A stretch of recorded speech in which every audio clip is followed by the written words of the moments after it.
নতুন ভিডিও নিয়ে এসেছি। তো আমরা যারা চাকরি করি, সরকারি চাকরি যারা করি, তো তাদের কাছে দুটো বিষয় অত্যন্ত গুরুত্বপূর্ণ। সেটা হচ্ছে অর্জিত ছুটি। আমরা অনেক সময় বুঝি না যে আমরা অর্জিত ছুটির হিসাবটা কিভাবে বের করব। আমার যখন চাকরি জীবনকাল শেষ হয়, তখন আমাদের একটা গড় বেতনে অর অর্জিত ছুটি এই বিষয়টি আমাদের হিসাব করতে হয়। সো আজকে আমরা নি নিজেরাই আজকের এই ভিডিওর মাধ্যমে আমরা শিখব কিভাবে একটা আর্নড লিভ বা অর্জিত ছুটির হিসাব করা হয়। সো আজকের ভিডিওটি অত্যন্ত গুরুত্বপূর্ণ। আশা করি ভিডিওটি না টেনে পুরো ভিডিওটি দেখবেন এবং এই ভিডিও সম্পর্কে কোনো কোয়েশ্চেন থাকলে অবশ্যই আমাকে কমেন্ট করে জানাবেন এবং এই জাতীয় ভিডিও পেতে এই চ্যানেলটি অবশ্যই সাবস্ক্রাইব করে রাখবেন। সো কথা না বাড়িয়ে শুরু করে যাই আজকের ভিডিওটি। তো সরকারি কর্মচারীদের 18 রকম ছুটি রয়েছে টোটাল। এর মধ্যে অর্জিত ছুটি খুবই গুরুত্বপূর্ণ। কারণ চাকরি শেষে এই ছুটি আপনি বিক্রি করে এটাকে টাকায় কনভার্ট করতে পারবেন। সো টাকায় কনভার্ট করার আগে আমাদের কি অর্জিত ছুটি হিসাবটা করতে হবে। সো আমরা দেখে নিই কিভাবে একটা অর্জিত ছুটি হিসাব করব। আমরা জাস্ট একটা উদাহরণ আপনাদের দেখাবো। এই উদাহরণ দেখার পর আপনারা নিজেরাই ক্যালকুলেশন করতে পারবেন। ধরে নিলাম যে নাজমুল সাকিব বা আপনি চাকরিতে যোগদান করলেন ২০১৭ সালের কি ৩১ জুলাই ১ জুলাই আপনি যোগদান করলেন এবং ৩/৫/২০২৩ সালের আপনি মে মাসে আপনি চাকরি থেকে আ ধরে নেন যে আপনার চাকরি শেষ বা আপনি অবসরে গেলেন। ধরে ধরে নেন নরমালি ৬ বছরে তো কেউ অবসরে যাবে না। সো এই যে ৬ বছর এই যে চাকরিকাল, এই চাকরিকালের তারিখ পর্যন্ত গড় বেতনে কতদিন এবং গড় বেতনে কতদিন ছুটি প্রাপ্য হয়? আমরা জানি অর্জিত ছুটির হিসাব ২ ভাগে করা যায়। একটা হচ্ছে গড় বেতনে, আরেকটা আরেকটা হচ্ছে অর্ধ-গড় বেতনে। সো এই হিসাবটা আমরা এখন শিখব। তো আমাদের যে ছুটির বিধিমালা আছে, সেই বিধিমালার মতে একজন কর্মচারী কর্মকালীন সময়ের প্রতি ১১ দিনের জন্য ১ দিন হিসেবে গড় বেতনে ছুটি অর্জন করিবে। তার মানে প্রতি ১১ দিনে আপনি ১ দিন ছুটি পাওয়ার অধিকার রাখেন। যদি আপনি ওই ১ দিন ছুটি না নেন, সেই ছুটিটাকে শেষে আপনি ছুটি নগদায়ন করে ওটাকে টাকায় কনভার্ট করতে পারবেন। এই যে আপনি সার্ভিস দিয়েছেন, আপনি ছুটি নেন নাই, এজন্য কি আপনি ছুটিটাকে বিক্রি করে আপনি টাকা পেতে পারেন। সেই হিসাবটা আমরা আজকে করব। অর্থাৎ ছুটি অর্জনের হার হইবে কর্মকালীন সময়ের 1/11 সকল কর্মচারী তাদের কার্যকালের নিয়োগের পর হইতে 1/11 হারে গড় বেতনে ছুটি অর্জন করিবেন। গড় বেতনে ছুটি অর্জন করিবেন। এবার আমরা আসি যে পূর্ণ বেতনে অর্জিত ছুটি।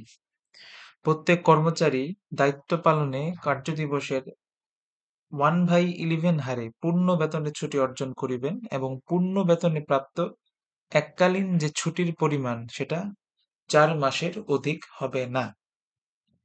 আপনি যে ছুটিটা অর্জন করবেন, এককালীন ছুটির যে পরিমাণটা হবে এটা ৪ মাস বা ১২০ দিনের অধিক হবে না। পূর্ব অনুমোদন নিয়ে উপযুক্ত কর্তৃপক্ষ বিশেষ অক্ষমতাজনিত ছুটি ও অধ্যয়ন ছুটি মঞ্জুর করিতে পারবেন। বাট এর থেকে যদি বেশি ছুটির প্রয়োজন হয়, সাপোজ অধ্যয়ন ছুটি বা বিশেষ অক্ষমতা জনিত ছুটি, সেক্ষেত্রে আপনি কি ৪ মাসের বেশি ছুটি নিতে পারবেন। অর্জিত ছুটির পরিমাণ ৪ মাসের অধিক হলে তা ছুটি হিসাবের অন্য খাতে জমা দেখানো হবে। ইহাতে ডাক্তারি সার্টিফিকেট উপস্থাপন সাপেক্ষে অথবা বাংলাদেশের বাইরে ধর্মীয় সফর, অধ্যয়ন বা অবকাশ ও চিত্ত বিনোদনের জন্য পূর্ণ বেতনে ছুটি মঞ্জুর করা যেতে পারে। সো আমরা এখন একটা হিসাব করব। আমরা তখন যা দেখলাম একটা আমরা একটা হিসাব করব। সাপোজ আপনি যোগদান করলেন মে মাসে ২০০০ সরি জুলাই মাসে ২০১৭ সালে এবং মে মাসে ২০২৩ এ আপনি চাকরি থেকে কথার কথা যে আপনি অবসরে গেলেন। সো আপনার মোট কর্মকাল আমি এটা যদি বিয়োগ করি, কর্মকাল হচ্ছে ৫ মাস, ৫ বছর ৯ মাস ২ দিন।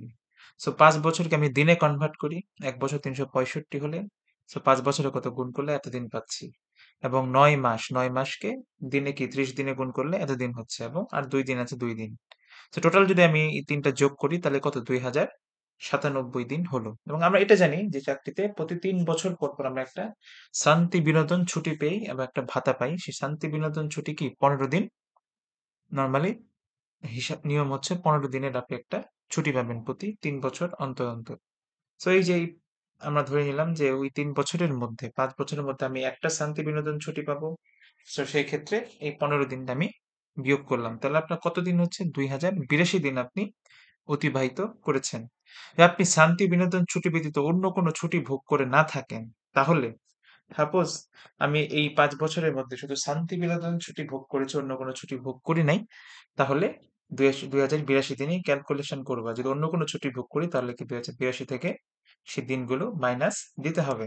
অবশ্যই আপনার রেকর্ড থাকবে, আপনি যে ছুটি নিচ্ছেন ছুটি অবশ্যই একটা রেকর্ড থাকবে। সো গড় বেতনের ছুটি কত পাবেন? 11 দ্বারা আপনাকে ভাগ করতে হবে 2082 কে।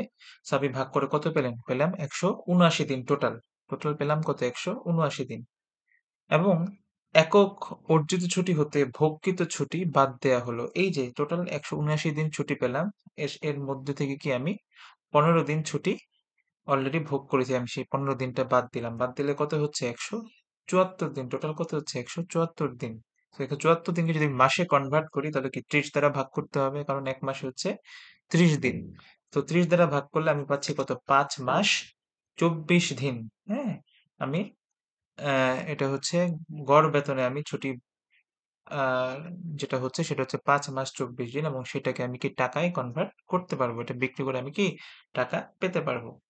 আমি অর্ধগড় বেতনে কি? অর্ধগড় বেতন হচ্ছে 12 দ্বারা ভাগ করলে আমরা অর্ধগড় বেতনে কি ছুটি আমরা পেয়ে যাব। 12 দ্বারা ভাগ করলে আমি কত পাচ্ছি? 173 পাচ্ছি, এবং সেই অর্ধগড় বেতনের নিয়ম হচ্ছে সাথে কি 1 যোগ করতে হবে। হ্যাঁ, যেহেতু অর্ধগড় বেতন, 173 প্লাস 1 কত? 174 হয়ে যাচ্ছে, এবং এটাকে কি আমি এখন মাসে কনভার্ট করব। আমি যদি 30 দ্বারা ভাগ করি সেক্ষেত্রে কত? 5 মাস 24 দিন। সুতরাং আমি কি পাচ্ছি? গড় বেতনে অর্জিত ছুটি আমরা পাচ্ছি 5 মাস 24 দিন, এবং অর্ধগড় বেতন অর্জিত ছুটি পাচ্ছি আমি কি 5 মাস 24 দিনে আমি পেয়ে যাচ্ছি। সো এই ছিল ছুটির হিসাব। আমরা কিভাবে একটা ছুটি হিসাব বের করবো, এবং পরবর্তীতে এই ছুটিটাকে আমরা কিভাবে টাকায় কনভার্ট করব, এই যেটা ভিডিও আমার আমি নেক্সট আশা করি দিয়ে দিব। সো অবশ্যই যাদের এই ভিডিওটি ভালো লেগেছে অবশ্যই কমেন্ট করে জানাবেন, এবং যারা কোনো বিষয় বুঝতে পারেননি অবশ্যই কমেন্ট করবেন। আশা করি কমেন্টে উত্তর দিয়ে দেবো, এবং ভবিষ্যতে এই জাতীয় ভিডিও পেতে অবশ্যই আমার চ্যানেলটি সাবস্ক্রাইব করে রাখবেন। সকলে ভালো থাকুন। সালাম আলাইকুম।